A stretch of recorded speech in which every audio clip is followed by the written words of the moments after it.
Welcome friends, आज हम tally में कुछ और ट्रांजैक्शंस के बारे में पढ़ेंगे। जैसे यहाँ पे हमारे पास काफ़ी सारे ट्रांजैक्शंस हैं। हमारे पास यहाँ फर्स्ट ट्रांजैक्शन है, on 31 May 2012 deposit is cash into bank of ₹70,000। मतलब 31 मई 2012 को बैंक में कैश डिपॉजिट किया गया है 70,000 रुपये का। अब हम देख सकते हैं यहाँ पे हमने जो बैंक है उसको हमने डेबिट साइड में एंटर किया है, क्योंकि जो यहाँ पे बैंक है वो हमारा रिसीवर है और पर्सनल अकाउंट के अकॉर्डिंग जो रिसीवर होता है उसको हम डेबिट साइड में एंटर करते हैं। हम देखते हैं हमारे पास जो पर्सनल अकाउंट है उसका रूल होता है debit the receiver and credit the giver.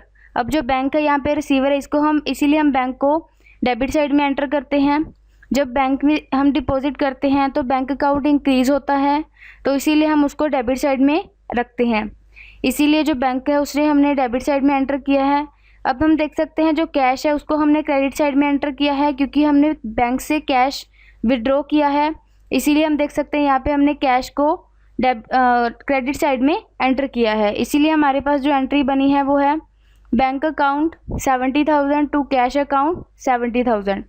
अब हम देखते हैं हमारे पास जो नेक्स्ट एंट्री है, on 2 June 2012 paid municipal taxes in cash of ₹900। Means 2 जून 2012 को म्यूनिसिपल टैक्सेस पे किए गए हैं कैश में 900 रुपये का। अब हम देखते हैं हमारे पास एंट्री है, हमारे पास जो म्यूनिसिपल टैक्सेस है उसको हमने डेबिट साइड में एंटर किया है, क्योंकि म्यूनिसिपल को हम डिपॉजिट में डेबिट में रखते हैं। म्यूनिसिपल यहाँ पे एक्सपेंसेस है और जो नॉमिनल अकाउंट के रूल के अकॉर्डिंग हम देखते हैं जो टैक्सेस और एक्सपेंसेस होते हैं उनको हम डेबिट में रखते हैं। इसीलिए अब हम देख सकते हैं म्यूनिसिपल टैक्सेस को हमने डेबिट साइड में रखा है। अब हम देखते हैं कैश को हमने क्रेडिट में रखा है, क्योंकि हमने कैश जो हम दे रहे हैं यहाँ पे गिवर हैं, तो हम देखते हैं कि कैश जब कम होता है तो उसको हम क्रेडिट साइड में एंटर करते हैं। और रियल रूल के अकॉर्डिंग भी, रियल अकाउंट के अकॉर्डिंग भी हम जो चीज़ हमारे से चली जाती है, मीन्स जो कैश हमारे से चला गया है उसको हम क्रेडिट साइड में एंटर करते हैं। हम देख सकते हैं हमारे पास जो एंट्री पास हुई है वो है municipal taxes account to 900 to cash account 900। अब हमारे पास देखते हैं नेक्स्ट एंट्री है, on 12 June 2012 interest received ₹3,000 in cash. Means 12 जून को 2012 को इंटरेस्ट रिसीव हुआ है 3,000 रुपये का कैश में।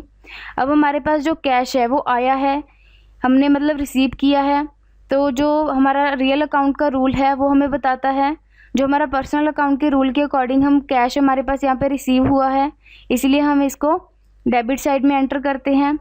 कैश में है जो हमारे इंक्रीमेंट हुआ है और इसे हम डेबिट साइड में रखते हैं, क्योंकि रियल अकाउंट के अकॉर्डिंग इसे डेबिट में रखेंगे, क्योंकि रियल अकाउंट का रूल होता है व्हाट्स कम इन उसको हम डेबिट में रखते हैं, व्हाट गोज़ आउट को हम क्रेडिट में रखते हैं। अब इसीलिए हमने कैश को डेबिट में रखा है। अब क्योंकि जो इंटरेस्ट है वो है यहाँ पे हमें रिसीव हो रहा है, इसीलिए जो यहाँ पे हमारा नॉमिनल अकाउंट अप्लाई होता है, नॉमिनल अकाउंट के अकॉर्डिंग जो गेन है, जो हमारे पास इनकम होती है, उनको हम क्रेडिट साइड में एंटर करते हैं। इसीलिए हमारे पास जो एंट्री बनी है वो यहाँ पे है cash account debit 3,000 to interest received account 3,000। अब हमारे पास जो नेक्स्ट एंट्री है वो हम रीड करते हैं, on 20 June 2012 withdrawn from bank for private use of ₹5,000।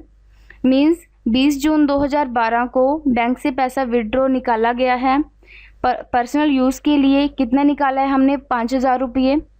तो हम देखते हैं यहाँ पे जो हमारा जो इसको हम जो पर्सनल अकाउंट जो हम पर्सनल यूज़ के लिए विड्रॉ करते हैं उसको हम बोलते हैं ड्राइंग अकाउंट।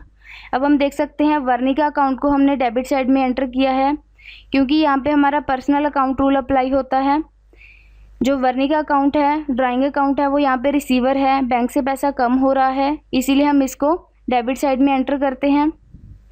जब कोई प्रोप्राइटर अपने पर्सनल यूज़ के लिए अमाउंट विदड्रॉ करता है तो वो वहाँ पे ड्राइंग अकाउंट कहलाता है, इसीलिए हम ड्राइंग अकाउंट को यहाँ पे डेबिट साइड में एंटर कर रहे हैं।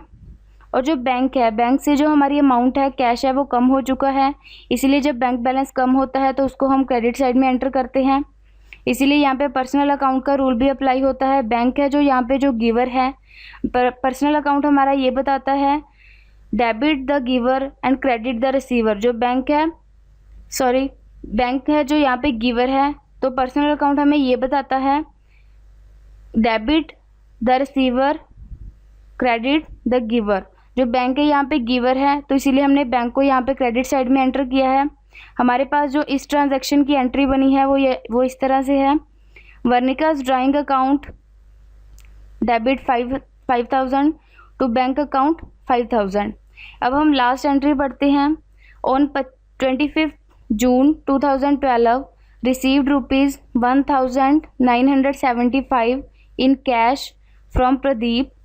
मतलब 25 जून 2012 को हमने रिसीव किया है ₹1,975 कैश में प्रदीप से, in full settlement of his account for his account for ₹2,000।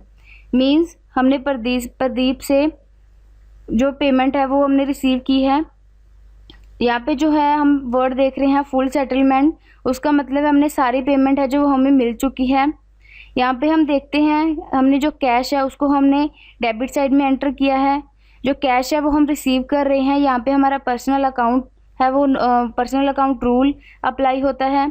Personal account rule हमें बताता है debit the receiver credit the giver. यहाँ पे जो कैश है वो हम रिसीव कर रहे हैं, इसीलिए हमने कैश को यहाँ पे डेबिट साइड में एंटर किया है। जो यहाँ पे हम देख सकते हैं डिस्काउंट अलाउड हुआ है, उसको भी डेबिट साइड में एंटर किया है, क्योंकि जो डिस्काउंट है वो 25 रुपये का है, वो यहाँ पे नॉमिनल अकाउंट है। नॉमिनल अकाउंट के अकॉर्डिंग जो एक्सपेंसेस और लॉसेस होते हैं उनको हम डेबिट साइड में एंटर करते हैं। जो नॉमिनल अकाउंट है वो हमारा बताता है debit expenses and losses credit income and gains. यहाँ पे जो डिस्काउंट है वो कंपनी को एक तरह से लॉस है, क्योंकि वो हमें डिस्काउंट प्रोवाइड करते हैं, इसीलिए हमने यहाँ पे डिस्काउंट को भी डेबिट साइड में एंटर किया है। और जो प्रदीप है वो यहाँ पे गिवर है, वो हमें पेमेंट दे रही है, इसीलिए हम प्रदीप को क्रेडिट साइड में एंटर करते हैं। यहाँ पे हमारा पर्सनल रूल अप्लाई होता है, पर्सनल अकाउंट रूल, क्योंकि पर्सनल अकाउंट रूल हमें बताता है debit the receiver credit the giver. तो प्रदीप यहाँ पे गिवर है, इसीलिए हम इसको क्रेडिट साइड में एंटर करते हैं। हमारे पास जो एंट्री बनी है वो है cash account debit 1,975, discount allowed account 25 to Pradeep 2,000। इस तरह से हम देख सकते हैं हमने सारी ट्रांजैक्शंस को पढ़ लिया है। Thank you.